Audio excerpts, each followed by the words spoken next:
बोलो गुरुदेव भगवान की जय। प्यारे कृष्ण कन्हैया लाल की जय। श्री रसिक अनन्यमाल।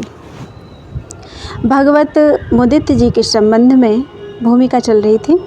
सबसे अधिक सामग्री भक्तमाल में ही मिलती है, किंतु इस ग्रंथ की छंद संख्या और रचना काल अनिर्णित है। अतः इसके आधार पर स्वयं भगवत मुदित जी की रचनाओं में उपलब्ध ऐतिहासिक साक्ष्य की अवहेलना नहीं की जा सकती।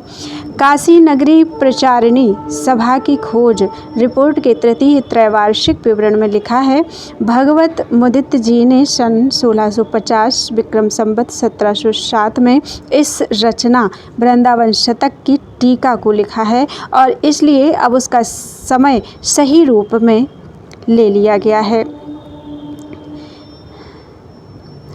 शोध पत्रिका उदयपुर में प्रकाशित भगवत मुदित कृत ग्रंथ शीर्षक वाले निबंध में ग्रंथकार को गौड़ीय संप्रदायानुयायी बताया गया है और वृंदावन शतक की टीका एवं रसिक अनन्यमाल नामक 2 ग्रंथ उनके द्वारा रचित बतलाए गए हैं।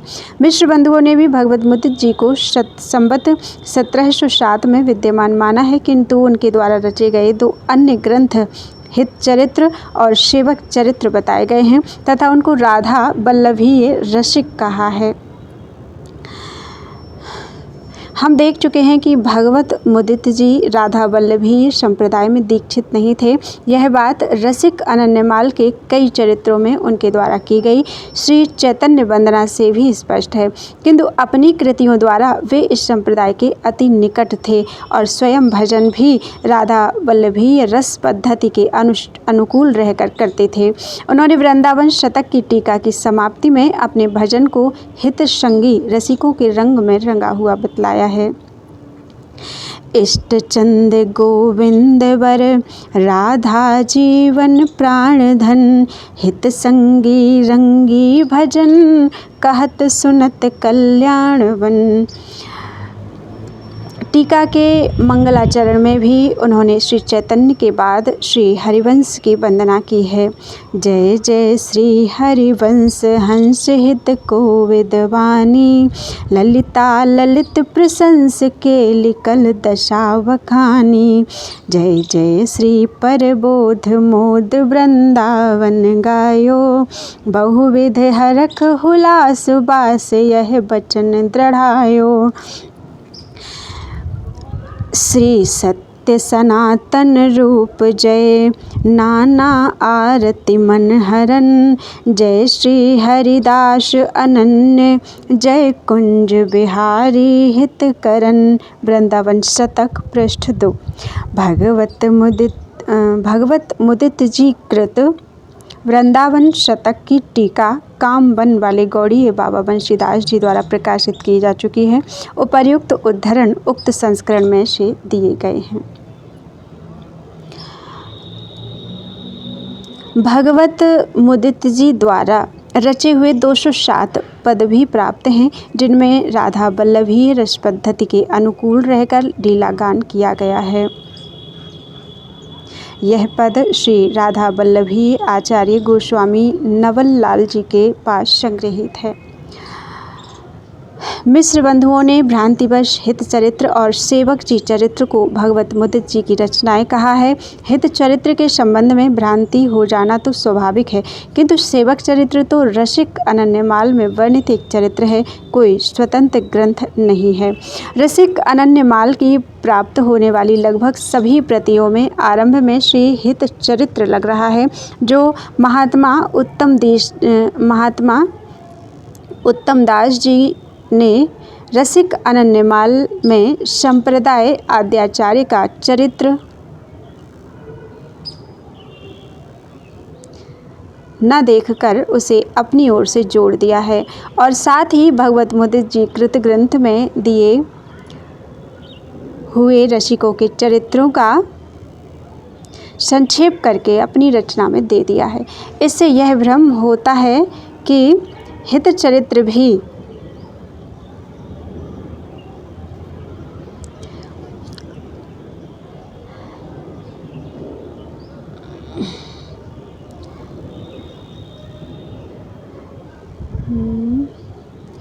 हित चरित्र भी भगवत मुदित जी का लिखा हुआ है। रसिक अनन्यमाल में रचना काल नहीं दिया हुआ है, किंतु इस ग्रंथ में जैसा हम ऊपर देख चुके हैं, श्री हिताचार्य के प्रपौत्र श्री दामोदर चंद्र गोस्वामी के शिष्य प्रशिष्यों की कथा वर्णित है। अतः उक्त गोस्वामी जी के जीवन के अंतिम वर्षों में या उनके निकुंजवास संवत 1714 के थोड़े दिन बाद इस ग्रंथ की रचना होने का अनुमान होता है। इते रसिक की परिचय भगवत मुदित बखानी, दिग्दर्शन इकठा उत्तम कीन्हे आनी।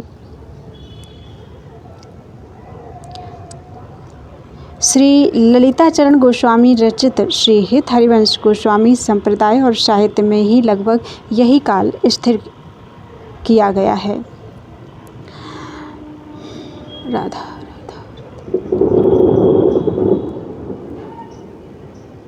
उपर्युक्त तथ्यों के प्रकाश में भगवत मुदित जी तथा रसिक अनन्यमाल संबंधी निष्कर्ष इस प्रकार है। नंबर 1, भगवत मुदित जी गौड़ी शिष्य परंपरा के महात्मा थे और राधा वल्लभी संप्रदाय में दीक्षित नहीं थे। दूसरा, उनके पिता का नाम श्री माधव मुदित और गुरु का नाम श्री हरिदास जी था। तीसरा, वे विक्रम की 17वीं शती के उत्तरार्ध से लेकर 18वीं सदी के आरंभिक दशकों तक विद्यमान थे। चौथा, रसिक अनन्यमाल की रचना संवत 1707 और 1720 के मध्य में हुई थी। पांचवा, हित चरित्र और सेवक जी चरित्र नामक स्वतंत्र ग्रंथों की रचना उनके द्वारा नहीं हुई। छठवां, उनके द्वारा रचित ग्रंथ केवल 2 ही हैं, श्री वृंदावन महिमामृत के 1 शतक का ब्रजभाषा काव्य अनुवाद और रसिक अनन्यमाल। राधा वल्लभ संप्रदाय में इतिहास ग्रंथों की परंपरा। संप्रदाय में भक्तों का इतिहास लिखने की परंपरा नाभाजी की भक्तमाल के बाद में आरंभ हुई। ध्रुवदास जी ने अपनी भक्त नामावली के अंत में नारायण दास जी उर्फ नाभा जी का उल्लेख किया है और यह कहा है कि उन्होंने हृदय में दृढ़ प्रीति रखकर जिस भक्त की जैसी रीति अर्थात भजन रीति थी उसके अच्छे प्रकार से उसका वर्णन किया है। वास्तव में नाभा जी ने भक्तों का चरित्र वर्णन ना करके उनकी भाव पद्धति का ही प्रधान रूप से वर्णन किया है और कहीं कहीं उनके जीवन की 2-1 प्रमुख घटनाओं का उल्लेख कर दिया है। ध्रुवदास जी ने अपनी भक्त नामावली में नाभा जी की वर्णन शैली का ही अनुसरण किया है। उनकी उक्त रचना राधा वल्लभी संप्रदाय में इस दिशा में प्रथम प्रयास है। ध्रुवदास जी की भक्त नामावली का क्षेत्र नाभा जी के बराबर विशाल तो नहीं है, किंतु उसमें राधा वल्लभी रसिकों के अतिरिक्त अनेक भक्तों का परिचय दिया गया है। श्री ध्रुवदास जी के बाद ही भगवत मुदित जी आ जाते हैं। इनके रसिक अनन्यमाल में रसिकों का वास्तविक रूप में चरित्र वर्णन हुआ है और इस दृष्टि से यह ग्रंथ पुष्टि मार्ग के श्री गोकुलनाथ स्वामी कृत 84 वैष्णवनी की वार्ता की पंक्ति में आता है। यद्यपि इस ग्रंथ में 3 दर्जन से कुछ अधिक रसिकों का ही चरित्र चित्रण किया गया है, तथापि यह चित्रण चरित्र नायकों का सजीव चित्र खड़ा करता हुआ सा बन पड़ा है। दूसरी ओर उसमें सर्वत्र भक्ति की स्रोतस्विनी प्रवाहित होती चली आती है। महात्मा भगवत मुदित जी के पश्चात एक पूर्ति ग्रंथ के रूप में उत्तम दास जी द्वारा अनन्यमाल की रचना हुई है। इसमें प्रथम बार श्री हित हरिवंश गोस्वामी जी का चरित्र वर्णित हुआ है। हिताचार्य प्रभु के चरित्र को छोड़ दिया जाए तो इस ग्रंथ को रसिक अनन्यमाल की अनुक्रमणिका कहना ही उपयुक्त होगा, इसीलिए इसको रसिक अनन्यमाल के साथ जोड़ दिया गया है। भक्त नारायण भक्त सब धरे ही दृढ़ प्रीति, बरनी आछी भांति सो जैसी जाकी रीति। भक्त नामावली। इसी काल में गोस्वामी दामोदर वर जी के शिष्य महात्मा प्राणनाथ जी ने अपने गुरु का चरित्र उन्हीं के मुख से सुना हुआ प्रश्नोत्तर के रूप में लिखा है। संप्रदाय के चरित्र साहित्य में यह एक अनोखी चीज़ है।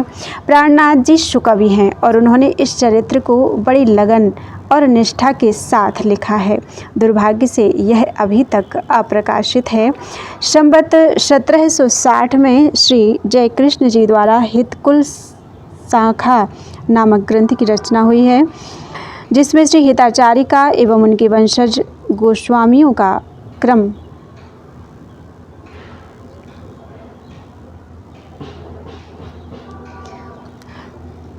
उनका काल तथा उनके जीवन की प्रमुख घटनाएं दी गई हैं। यह ग्रंथ काल क्रम संबंधी सुस्पष्टता के कारण विशेष ऐतिहासिक महत्व रखता है। इस संप्रदाय के महान आचार्यों में से अन्यतम श्री रूपलाल गोस्वामी जी संवत 1737 से 1801 के नाम से ब्रजभाषा गद्य में श्री हरिदास स्वामी, श्री हरिराम व्यास जी, श्री गोपाल भट्ट जी और राजा नरवाहन के चरित्र प्राप्त हैं। उनका ब्रजभाषा पद्य में लिखा हुआ हित चरित्र भी मिलता है, जो उत्तमदास जी द्वारा रचित हित चरित्र से अधिक समृद्ध है। गोस्वामी रूपलाल जी के यशस्वी शिष्य चाचा हित वृंदावन दास ने विपुल ऐतिहासिक साहित्य की रचना की है। उन्होंने अपने समय तक के रसिकों एवं आचार्यों का परिचय अपनी रसिक अनन्य पर्चावली में दिया है और अपने गुरुदेव का विशद चरित्र श्री हित रूप चरित्र बेली संवत 1820 में लिखा है। श्री हरिवंश सहस्र नाम संवत 1812 में उन्होंने श्री हिताचार्य का चरित्र वर्णन किया है और श्री हित बाल चरित्र नामक एक स्वतंत्र ग्रंथ भी लिखा है। हित कल्पतरु अपूर्ण में उन्होंने श्री हिताचार्य के चारों पुत्र का वंश वर्णन किया है। गुरु कृपा चरित्र बेली संवत 1807 में उन्होंने अपने ज्येष्ठ समकालीन महात्मा जुगलदास जी के चरित्र वर्णन किया है। हरिकला वेली संवत 1817 में, संवत 1813 और संवत 1817 में वृंदावन में होने वाले मुसलमानों के उपद्रव का इतिहास दिया है। भक्त प्रसाद बेली और हरि प्रताप बेली संवत 1803 में प्रसिद्ध भक्तों का परिचय दिया गया है। चाचा जी का साहित्य बहुत विशाल है और उसका बहुत बड़ा अंश अभी अप्रकाशित है।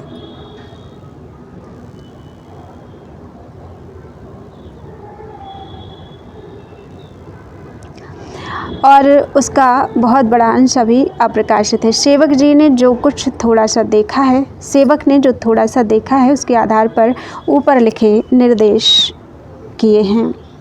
संवत 1824 में गोस्वामी चंद्रलाल जी ने वृंदावन प्रकाश माला नामक एक प्रामाणिक इतिहास ग्रंथ की रचना की, जिसमें उन्होंने अपने समकालीन प्रसिद्ध राधा वल्लभी संतों का निकट परिचय दिया है। इस ग्रंथ से तत्कालीन वृंदावन का विशद भौगोलिक परिचय भी प्राप्त होता है और अन्य संप्रदाय के पहुँचे हुए महात्माओं के संबंध में भी अनेक बातें ज्ञात होती हैं।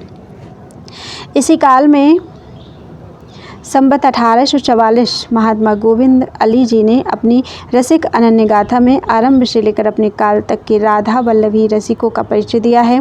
ग्रंथ के आरंभ में आचार्य कुल के प्रसिद्ध महात्माओं के परिचय भी दिए गए हैं। श्री चतुर शिरोमणि लाल गोस्वामी के शिष्य श्री शंकर दत्त जी, शंकर कवि ने संस्कृत में श्री हरिवंश प्रशस्ति नामक बृहद ग्रंथ 18 सर्गों में रचा है। इसके प्रारंभिक सर्गों में नारायण से लेकर अपने गुरु तक का वंश वर्णन बड़े विस्तार पूर्वक और कवित्वपूर्ण ढंग से किया है। पीछे के सर्गों में हित प्रभु के प्रधान शिष्यों का चरित्र लिखा है और 18वें सर्ग में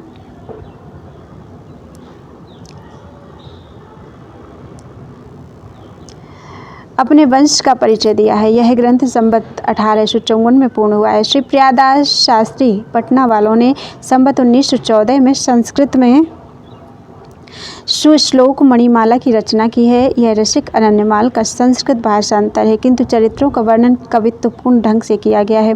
हित कथामृत तरंगिणी संस्कृत में हित प्रभु का चरित्र वर्णित है। प्रथम तरंग में हितावतार का उपक्रम वर्णन, द्वितीय में वंश वर्णन, तृतीय में नरसिंहाश्रम जी से वर प्राप्ति का वर्णन, चतुर्थ में प्रादुर्भाव वर्णन और पंचम में बाल लीलाओं का वर्णन है। शास्त्री जी के द्वारा रचित एक प्रकाशानंद पूर्व संज्ञा नामक छोटा सा ग्रंथ भी प्राप्त है, जिसमें श्री प्रबोधानंद सरस्वती का इतिहास दिया गया है। आधुनिक काल में श्री गोपाल प्रसाद रैसलपुर वालों ने रसिक अनन्य वैष्णव वार्ता नामक ग्रंथ बनाया। गोस्वामी गोवर्धन लाल जी प्रेम कवि ने कर्मठी चरित्र लिखा और पंडित प्रियादास शुक्ल ने राधा वल्लभ भक्तमाल नामक ग्रंथ की रचना की। ग्रंथ समीक्षा। रसिक अनन्यमाल में श्री हिताचार्य के वृंदावन आगमन संबत 1591 से लेकर उनके प्रपौत्र श्री दामोदर चंद गोस्वामी के निकुंज गमन संबत 1714 तक के 123 वर्षों का इतिहास प्राप्त होता है। इस अवधि के उत्तर भाग में भगवत मुदित जी स्वयं जीवित थे, अतः उन्होंने प्रारंभिक काल के रसिकों का इतिवृत्त संतों के मुख से सुनकर लिखा है और उत्तर काल के रसिकों का चरित्र अपनी निजी जानकारी के आधार पर लिखा है। प्रारंभिक रसिकों की परिचयों को देखने से मालूम होता है कि ग्रंथकार ने उनको भी पूरी खोजबीन के बाद लिखा है और उसमें अधिक से अधिक जानकारी देने का प्रयास किया है। श्री दामोदर स्वामी को छोड़कर रसिक अनन्यमाल में वर्णित सब रसिक गण श्री हिताचार्य अथवा उनके वंशज आचार्यों के शिष्य हैं। भगवत मुदित जी ने रसिकों के चरित्रों में उनके गुरुओं के नाम दिए हैं। हितकुल के आचार्यों का समय निर्धारित है, अतः रसिकों के समय निर्धारण में गुरुओं के नामों से काफ़ी सहायता मिल जाती है। इसी प्रकार रसिकों के पूर्व जीवन का थोड़ा बहुत वृत्त देने की चेष्टा भी उन्होंने लगभग प्रत्येक चरित्र में की है। इस ग्रंथ के कई रसिक तत्कालीन मुगल शासन में उच्च पदस्थ कर्मचारी थे और कई विविध कारणों को लेकर राज्य सत्ता के संपर्क में आए थे। सुंदरदास जी कायस्थ रहीम खानकाना के दीवान थे और उन्होंने राधा वल्लभ जी का विशाल मंदिर बनवाया था। भगवत मुदित जी के अनुसार यह मंदिर श्री बनचंद्र गोस्वामी की आज्ञा से उनके जीवन काल में बना था। श्री बनचंद्र जी का निजकुंज वास संबत 1665 में हुआ था, अतः यह मंदिर उक्त संबत से पूर्व बन चुका था। सुंदरदास जी के चरित्र में यह भी कहा गया है कि मंदिर निर्माण के 1 वर्ष बाद उनका देहांत हो गया था और श्री बनचंद्र जी ने उनकी समाधि का निर्माण कराया था। अंग्रेज इतिहासकार इस मंदिर के निर्माण काल के संबंध में एक मत नहीं है। प्रोफेसर विल्सन ने इसका निर्माण काल संबत 1641 बतलाया है। मंदिर के द्वार पर लगा एक शिलालेख देखकर उन्होंने यह काल निर्धारित किया है। मथुरा ममायस के लेखक ग्राउस ने उस मंदिर की दीवार पर उत्कीर्ण एक लेख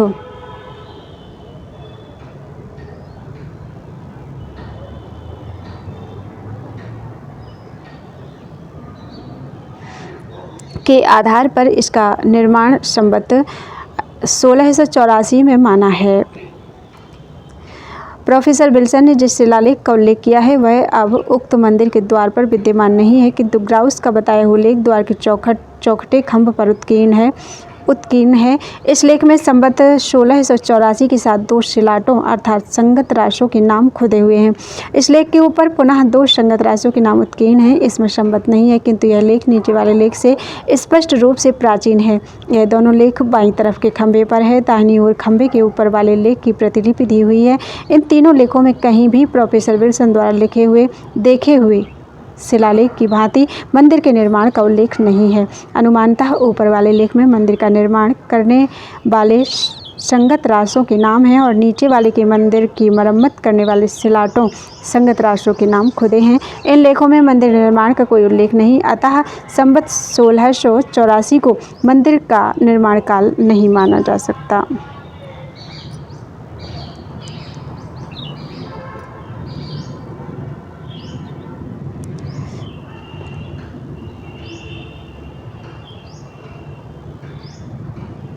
श्री हिताचार्य ने वृंदावन में अन्य 2 स्थानों सेवक कुंज और रासमंडल की स्थापना की थी।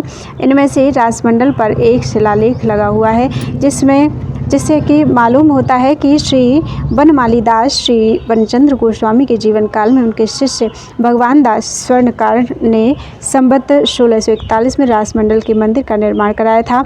रसिक अनन्यमाल के अनुसार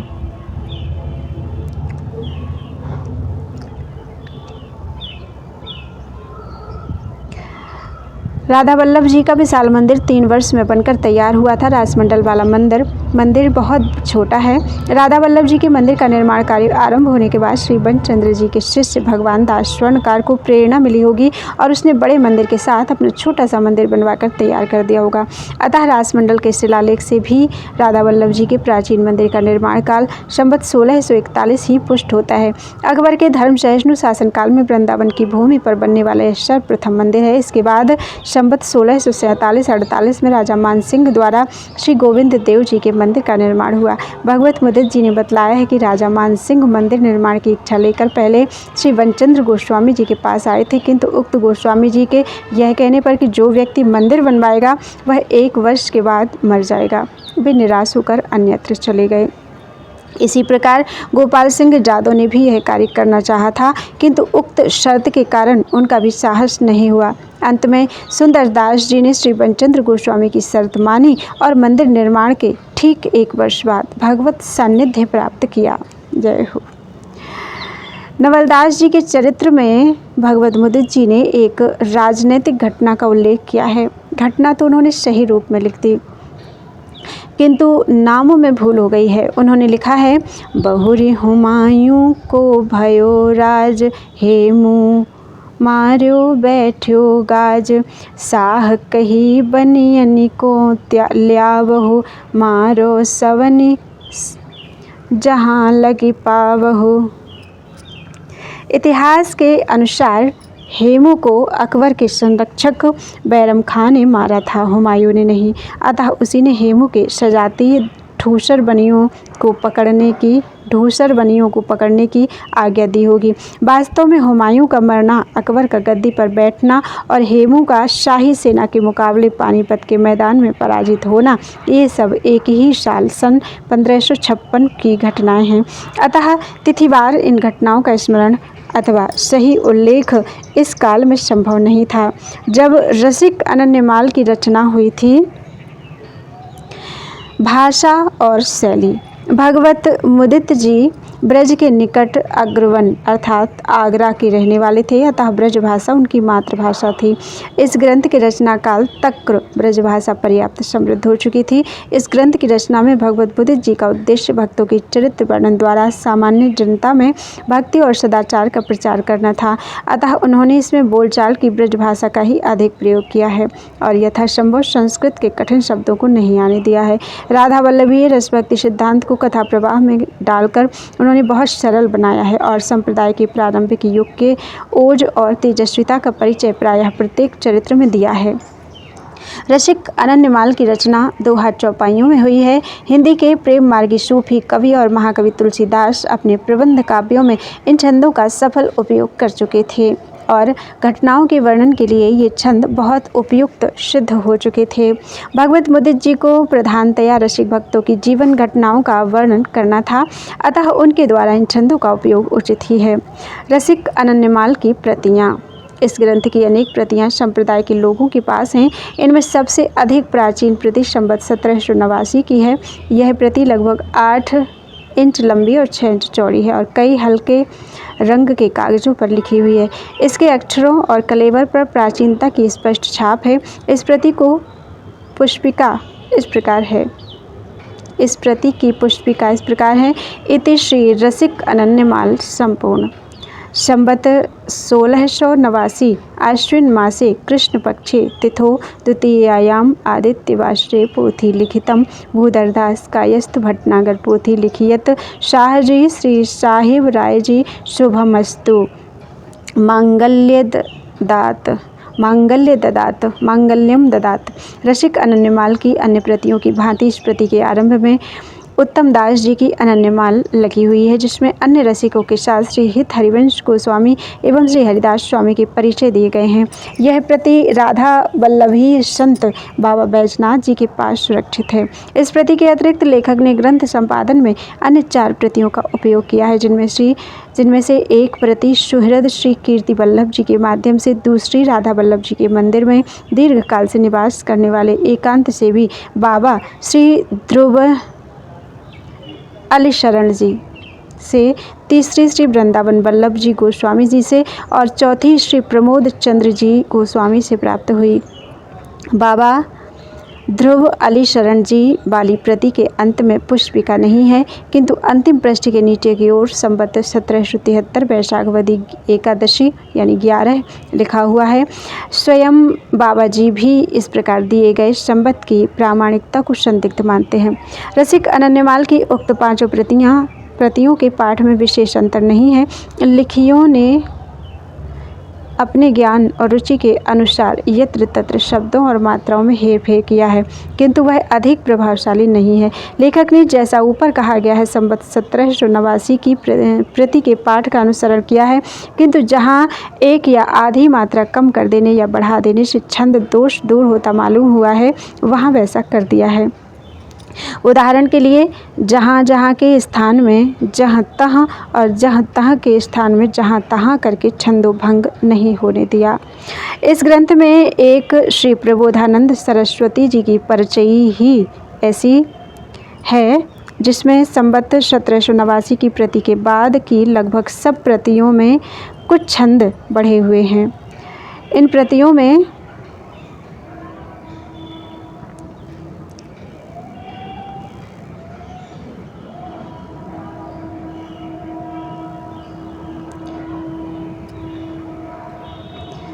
राधे राधे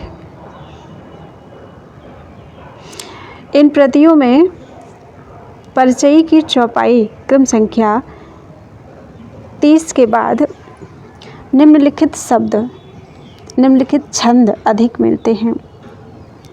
कहत रहन सब रीति जताई, रसिक अनन्य निके निधि गाई।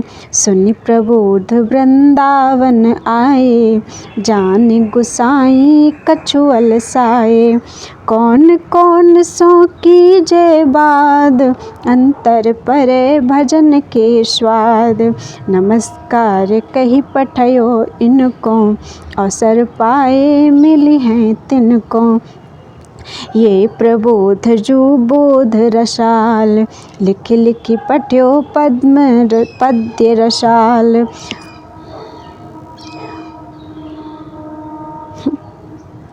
राधे राधे राधे।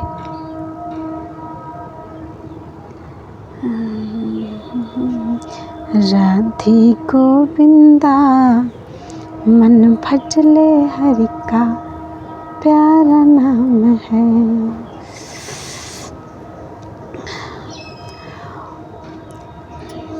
थोड़ा सा फोन हैंग हो गया था। मुग्धो मुंज महाटवीम उपगतो, भ्रांत्या हताशो भ्रमन्। लब्ध्वा निज बंधुनैव, मरुता त्वदंगन्ध संबंधिना।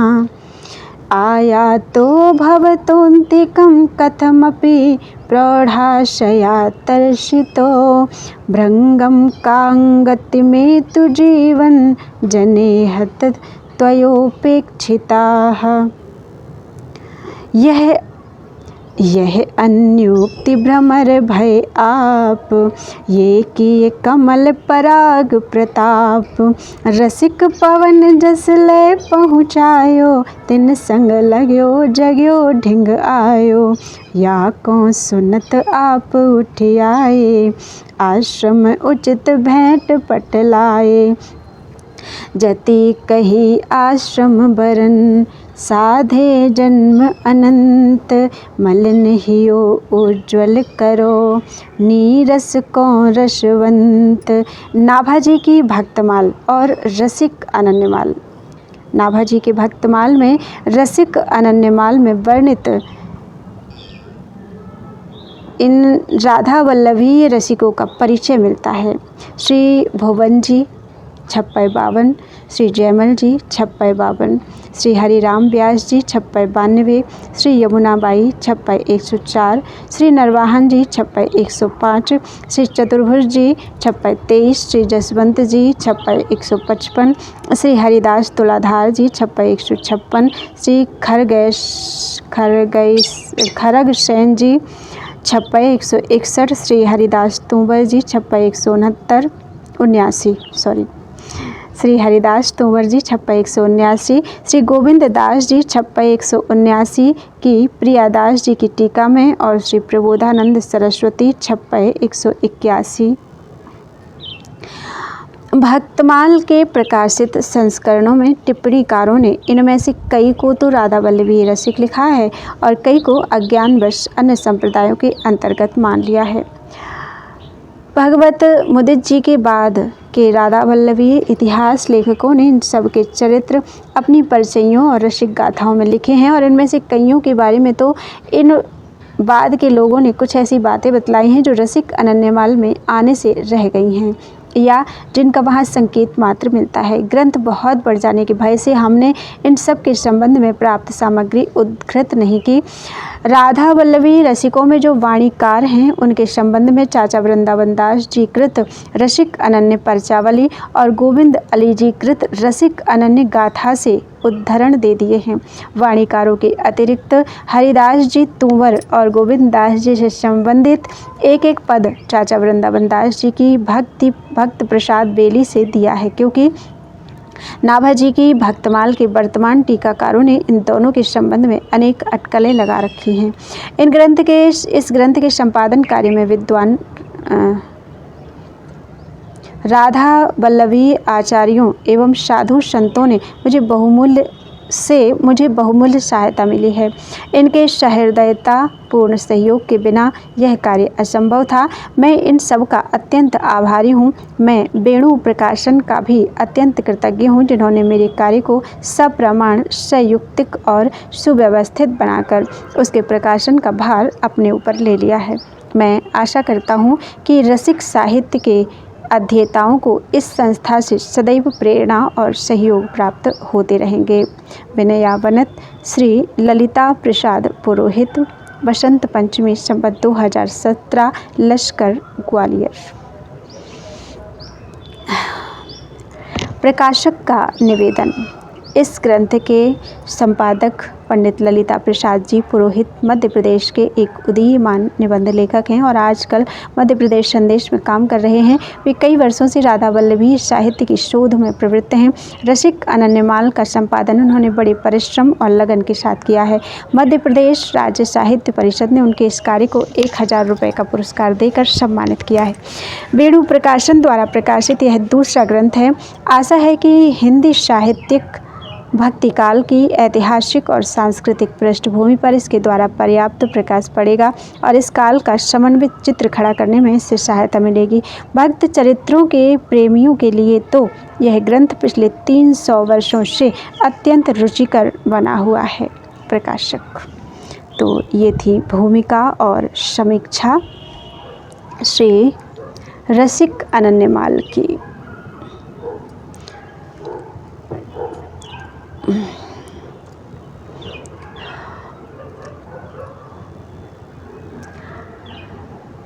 इस रसिक अनन्यमाल में चरित्र वर्णन क्रम, इसमें किस किस के चरित्र हैं बता देते हैं। पहले Shri Narvahan ji number 1, number 2 Shri Hariram Vyas ji, number 3 Shri Naharmal ji, number 5 Shri Bithal Das ji, number 6 Shri Mohan Das ji, number 7 Shri Naval Das ji, number 8 Shri Haridas Tuladhar ji, number 9 Shri Parmanand Das ji, number 10 Shri Prabodhanand Saraswati ji, number 11 Shri Karmathi Bai ji, number 12 Shri Damodar Das Sevak ji, number 13 Shri चतुर्भुज दास जी, 14वां श्री सुंदरदास जी, 15वां श्री खड़ग सेन जी, 16वां श्री गंगा यमुना बाई जी, 17वां श्री हरिवंश दास जी, 18वां श्री जयमल जी, 19वां श्री भुवन जी, 20वां श्री जसवंत राठौर जी, 21वां श्री लाल गोस्वामी जी, 22वां श्री दामोदर स्वामी जी, 23वां श्री ध्रुवदास जी,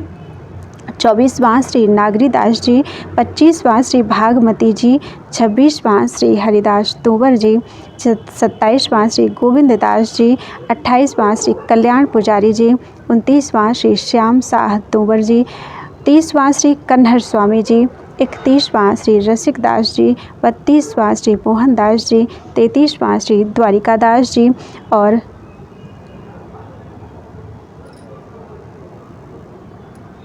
36वां कहा है, 33 के बाद 34 35 गायब है, 36वां श्री पुहकर दास जी। तो ये थी चरित्र वर्णन क्रम। तो आज रसिक अनन्यमाल की भूमिका समीक्षा पूरी हो गई है।